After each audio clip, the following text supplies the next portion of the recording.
Paola Pejoves. Vamos a ver los principales temas de hoy.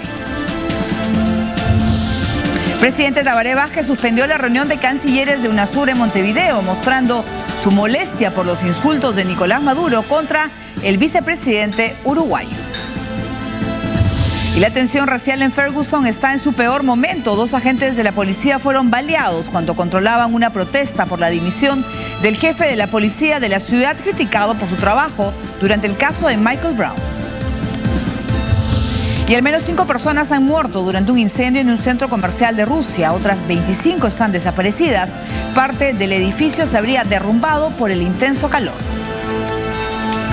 Y la guerra de Siria cumple 4 años y las principales organizaciones de derechos humanos culpan directamente a la comunidad internacional por su pasividad ante el conflicto. En tanto, se supo que joven australiano que se unió a los terroristas islámicos murió al inmolarse en un atentado con coche bomba en Irak. Muy bien, de esa manera empieza TV Peremundo.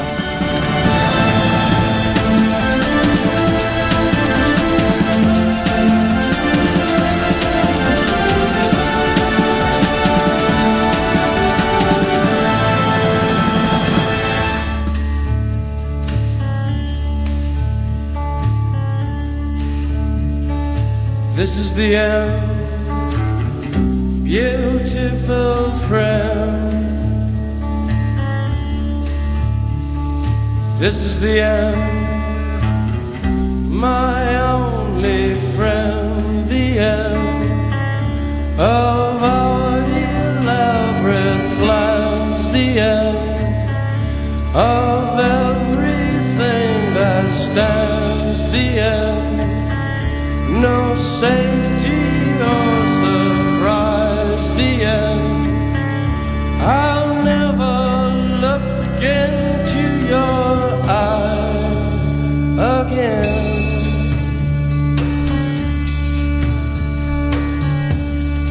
Can you picture? Bien, ¿cómo están, amigos? Bienvenidos al programa. Vamos a empezar la emisión de hoy con lo que está sucediendo en Venezuela y estas declaraciones del presidente Maduro que no han gustado para nada a los uruguayos. ¿Cómo estás, Oscar Vidarte? En el análisis, yo creo que se le pasó la mano, ¿no? Que pudo controlar mejor sus expresiones, bueno, que no han gustado para nada pues al nuevo presidente del Uruguay, ¿no? Porque fijaron una posición de su vicepresidente, por lo menos. Sí, bueno, por lo menos vemos que la intolerancia no solamente para sus enemigos, en este caso Uruguay, que podría parecer su aliado, pues también recibió parte de esta intolerancia. Ahora, uno de los temas que más han rescatado los medios es justamente el hecho de abrir un frente con justamente alguien insospechado, un país que al parecer podría ser parte de los que apoyan tu causa y no los que buscan pues el fin de tu gobierno. Así es, el presidente de Venezuela, Nicolás Maduro, llamó ayer cobarde al vicepresidente de Uruguay. En respuesta, el gobierno de Montevideo suspendió la reunión de UNASUR que ahora se va a realizar en Ecuador. La Cancillería uruguaya también expresó su malestar por los calificativos del presidente Maduro. La presunta injerencia de Estados Unidos en Venezuela parece haber dividido a la región. Existen quienes respaldan la tesis de Nicolás Maduro de un intento golpista planificado desde el exterior, mientras otros, como la nueva administración de Uruguay, se niegan a defender esta denuncia si no existen pruebas. Creo que hay que estar atentos. Ellos están hablando de injerencias externas, nosotros no tenemos elementos para poder acompañar esa afirmación, pero sin duda que es un proceso que a todos nos tiene preocupados y lo vamos a seguir mirando con mucho cuidado. La declaración del vicepresidente de Uruguay, Raúl Sendic, generó el disgusto del líder del chavismo, que en cadena nacional se refirió, sin mencionar nombres, a las actitudes tomadas por gobiernos de la región, como el de Montevideo, llamándolo cobarde.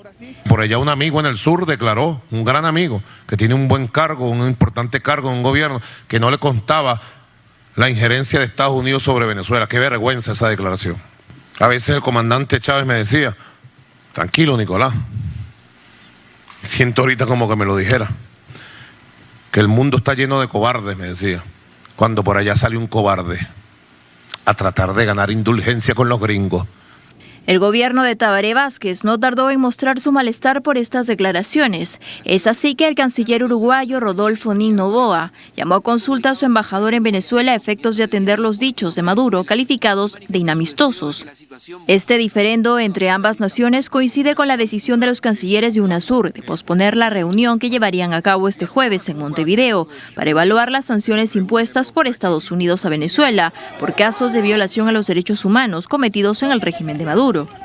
En este contexto, desde Francia, la Eurocámara aprobó una resolución para exigir la liberación de los presos políticos Leopoldo López, Antonio Ledesma y Daniel Ceballos, así como manifestantes pacifistas detenidos durante las protestas antigobierno del 2014.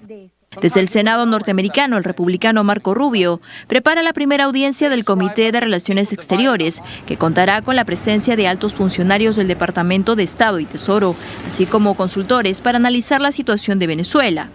Mientras tanto, el Tribunal Arbitral del Banco Mundial, CIADI, ordenó a Venezuela pagar a la empresa estadounidense de botellas de vidrio, Owens Illinois, $372 millones más intereses, luego que en octubre del 2010 el fallecido presidente Hugo Chávez ordenara la nacionalización de 2 plantas de esta empresa en el occidente del país, argumentando que dañaban el medio ambiente. La agresiva política de nacionalizar desde la llegada del chavismo al poder ha generado 26 arbitrajes en el Tribunal del Centro Internacional de Arreglo de Diferencias Relativas a Inversiones, CIADI. Hasta la fecha, por el caso Odebrecht, el gobierno no se ha pronunciado.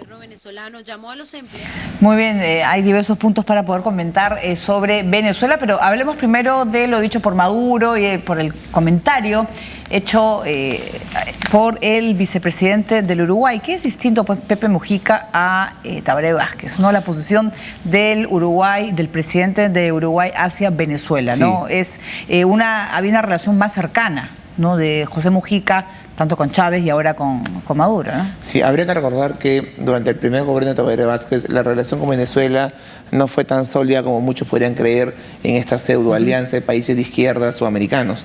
Acordémonos que el presidente Chávez estuvo muy cerca de Argentina en un momento donde Argentina tenía un gran diferendo con Uruguay en torno al tema de las papeleras.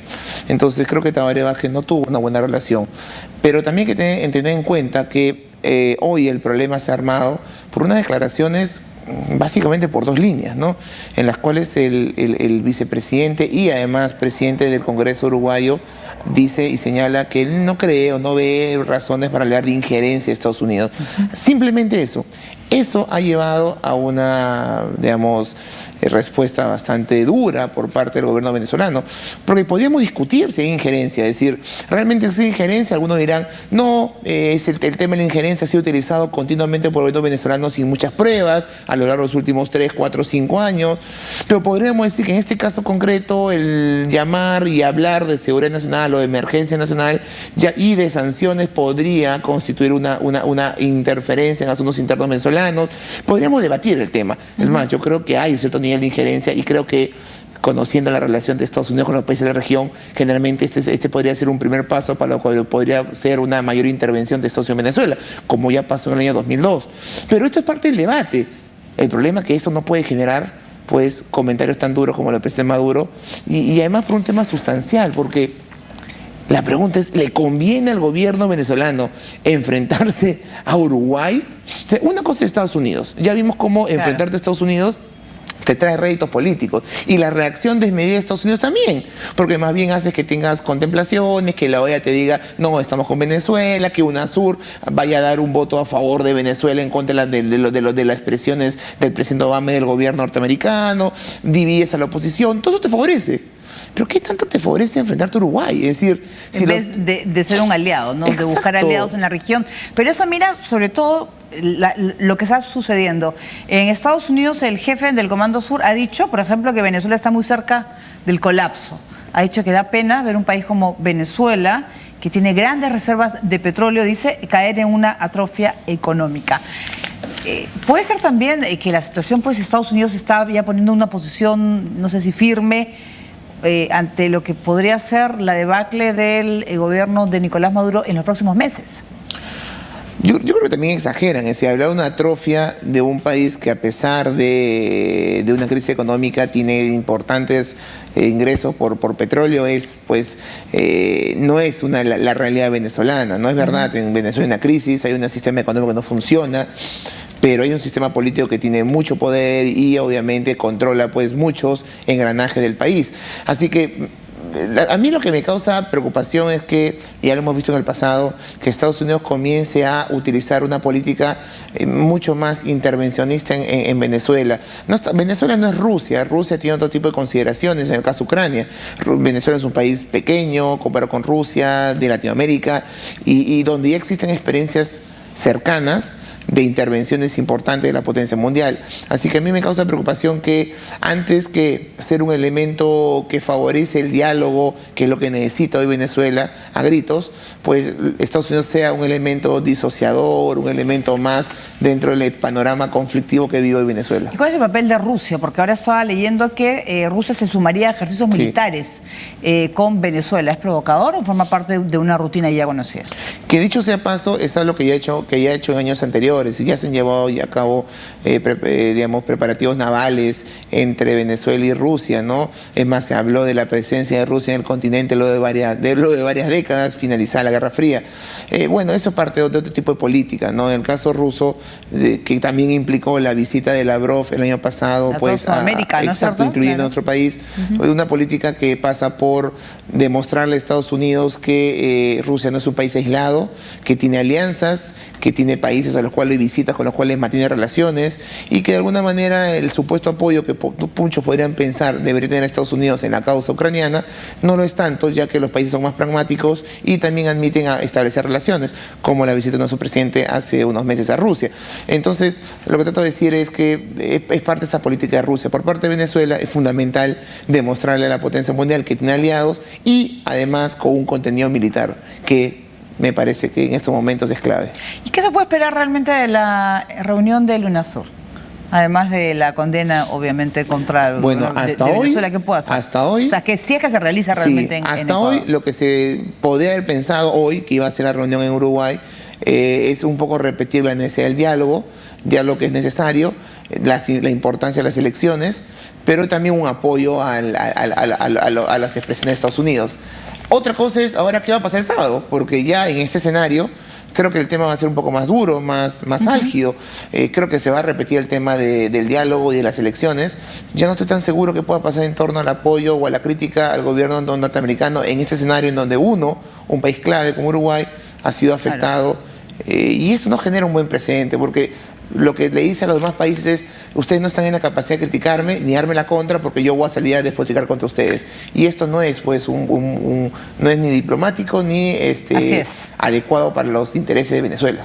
Muy bien, nosotros ahora vamos a hablar de Colombia. Un atentado con bomba en la capital ha dejado al menos 8 personas heridas. La explosión de una bomba arremeció al sur de la capital de Colombia esta mañana al producirse cerca de una comisaría en el barrio de Quiroga, con el saldo hasta el momento de 8 heridos. Se trata de 5 policías y 3 civiles. El atentado ocurrió cerca de las 6:45 de la mañana, dejando daños en las viviendas aledañas. Las autoridades confirmaron que la explosión vino de un artefacto colocado en una motocicleta y tenía como objetivo una caravana de la institución que se dirigía a un operativo en la ciudad de Bolívar. De momento, las autoridades no han hecho ningún arresto. Sin embargo, el jefe de la Policía Nacional de Colombia no descartó la posibilidad de una acción guerrillera del Ejército de Liberación Nacional. Esta es la quinta explosión que se registra en un mes en Bogotá. El último suceso tuvo lugar el pasado 6 de marzo con un artefacto de baja intensidad. Estalló durante la madrugada en la inmediación de una sucursal bancaria, dejando leves daños materiales. Muy bien, vamos a hablar de Colombia y esto sucede, es un ataque contra la policía, ¿no? En los cuales pues está lo del cese del fuego y una intención del gobierno pues de no atacar a la FARC y de una situación de paz, pero sin embargo suceden ese tipo de ataques. ¿Esto va a afectar el diálogo? Lo que pasa es que tu comentario parte de una premisa y es creer que ha sido la FARC. Y no se sabe todavía. ¿Quién puede haber sido? Claro, ¿Si la FARC? El problema es que ya comenzamos las conjeturas. La pregunta es, ¿a la FARC le interesa en este momento hacer un atentado en la capital contra la policía? ¿Eso le favorece para sus intereses de negociar y de lograr un acuerdo? No. ¿A quién en la FARC le podría favorecer? A los sectores implicados al narcotráfico, por ejemplo, que estoy convencido que ellos no quieren los acuerdos, como por ejemplo el que atraparon hace un par de días el Becerro. Entonces puede haber por ahí. Pero un boicot, claro, ¿a quién más no le puede interesar las negociaciones? A la derecha, a la ultraderecha colombiana que tiene vínculos con los paramilitares. ¿Por qué no pensar también en ellos? Muy bien, nosotros vamos a dar pase a la franja electoral. Espacio no electoral gratuito. Ley de partidos políticos. Reglamento de